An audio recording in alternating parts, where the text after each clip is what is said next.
Salut à tous, j'espère que vous allez bien. Aujourd'hui, on se retrouve pour le tuto de ma sacoche banana.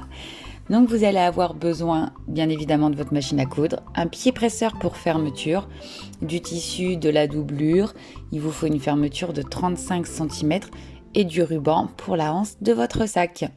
Donc moi je commence dans un premier temps par la poche intérieure de ma banane. Donc pour ça je vais venir assembler le morceau de la poche tissu et doublure endroit contre endroit sur toute ma longueur à 1 cm.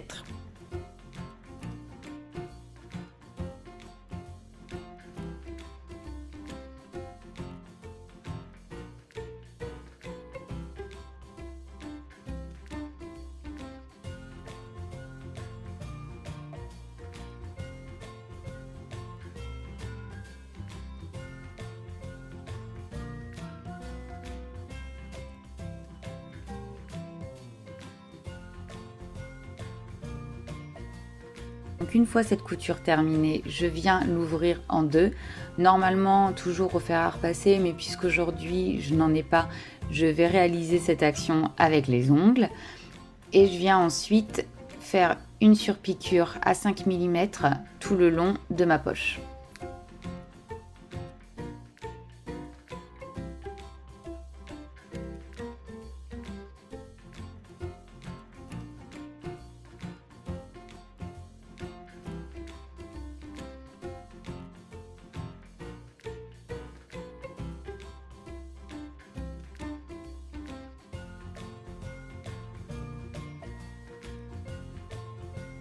Cette couture est réalisée, je vais venir plaquer ma poche sur mon morceau d'eau de la doublure.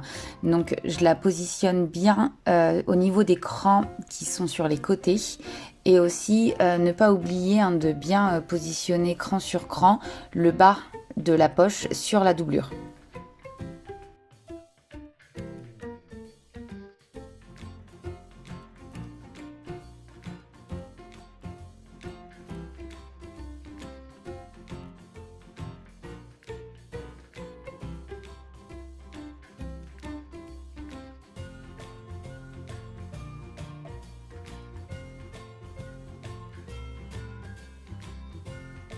Comme c'est une piqûre de maintien, je le fais bien à 0,5 et pas à 1 cm.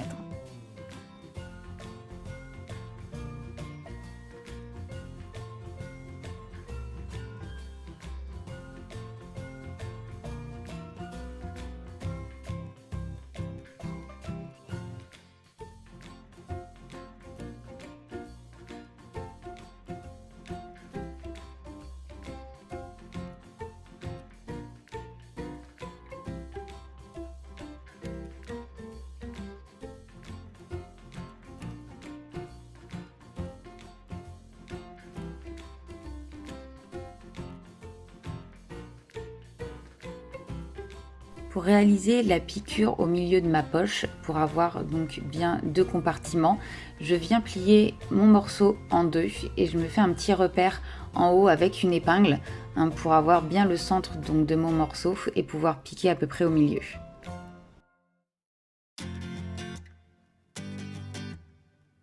Donc, évidemment, cette étape en fait n'est pas obligatoire. Si vous souhaitez laisser la poche telle quelle en un seul grand morceau et la fermer plutôt avec une pression ou un scratch, c'est aussi à votre goût.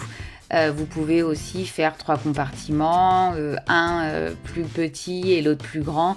C'est vraiment vous qui décidez en fait comment vous voulez réaliser cette poche.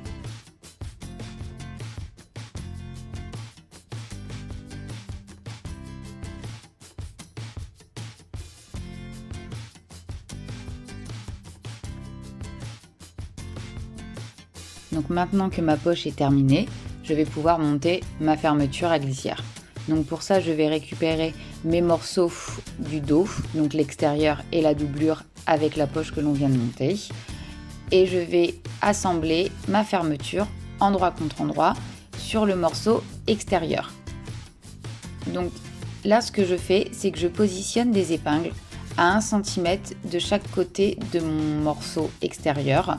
C'est en fait à partir de ces 1 cm que je vais commencer à coudre et terminer ma couture. Cette valeur de couture m'aidera en fait par la suite à monter le fond de ma sacoche.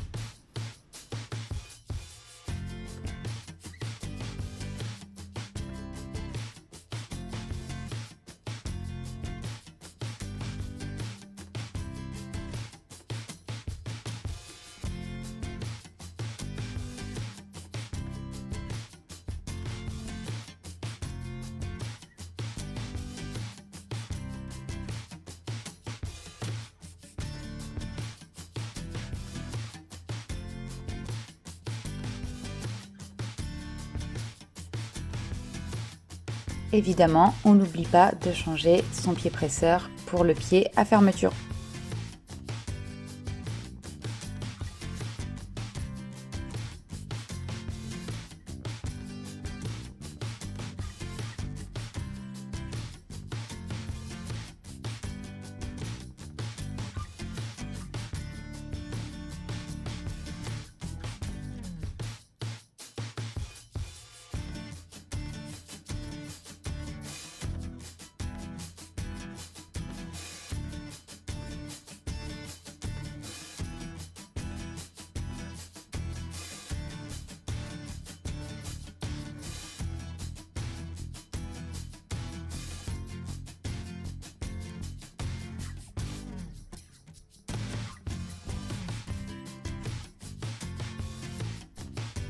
Mon premier côté de fermeture est monté, donc je réalise cette étape à nouveau pour le second côté.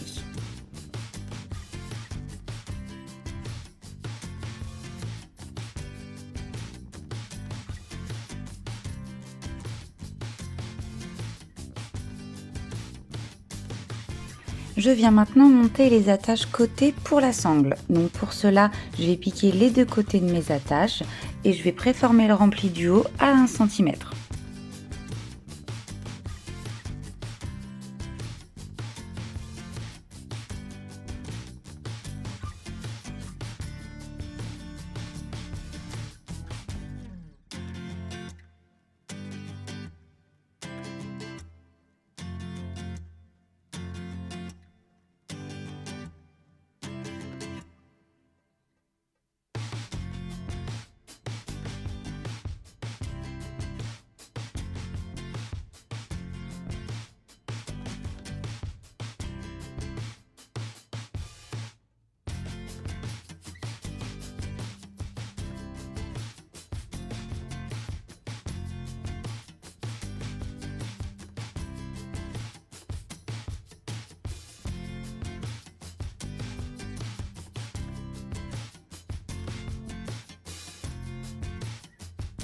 Je vais pouvoir donc m'attaquer au fond de mon sac.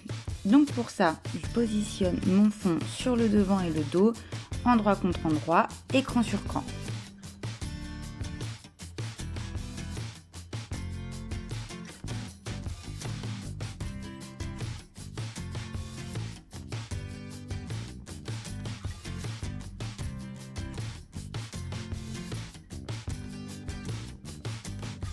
Et juste un petit point de repère, sachez que les crans de côté du fond viennent se positionner sur la fermeture. Donc moi, je suis venue rapprocher mes valeurs de couture de ma fermeture vraiment au plus proche pour que la finition soit le plus nette possible.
Cette étape, moi je la réalise toujours en 2 fois. Dans un premier temps, j'assemble mon devant avec mon fond et je viens ensuite assembler le dos dans un deuxième temps avec le fond, puisque je dois épingler les attaches, celles en fait qui vont maintenir mon ruban à mon sac sur le dos. Donc je les épingle bien au niveau des crans, c'est exactement les mêmes crans que sur la doublure, là où on a positionné la poche au tout début de cette vidéo.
Lorsque vous aurez réalisé cette étape, vous pourrez monter donc la doublure à l'identique dans un second temps.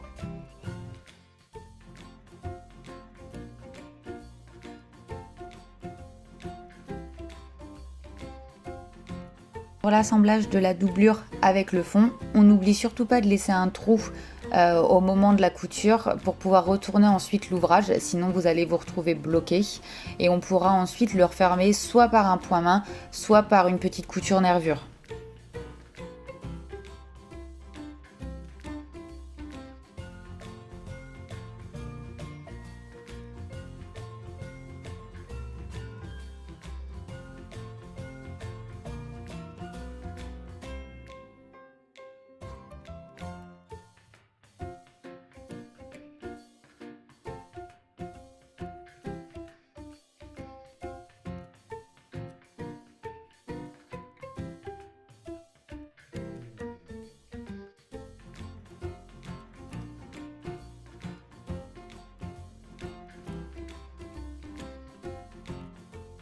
Voilà le sac terminé, j'ai fermé le trou par une petite piqûre nervure et maintenant je n'ai plus qu'à insérer mes rubans à l'intérieur de mes petites oreilles pour pouvoir terminer le sac et vous montrer le résultat final.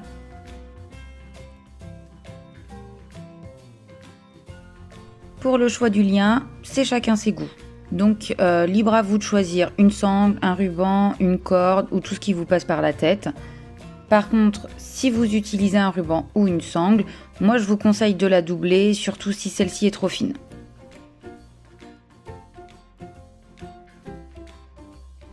Pour la largeur, prenez une sangle de la taille de vos pattes d'attache, ou si vous voulez une sangle un peu plus fine, vous n'hésitez surtout pas à venir réduire la largeur de vos pattes.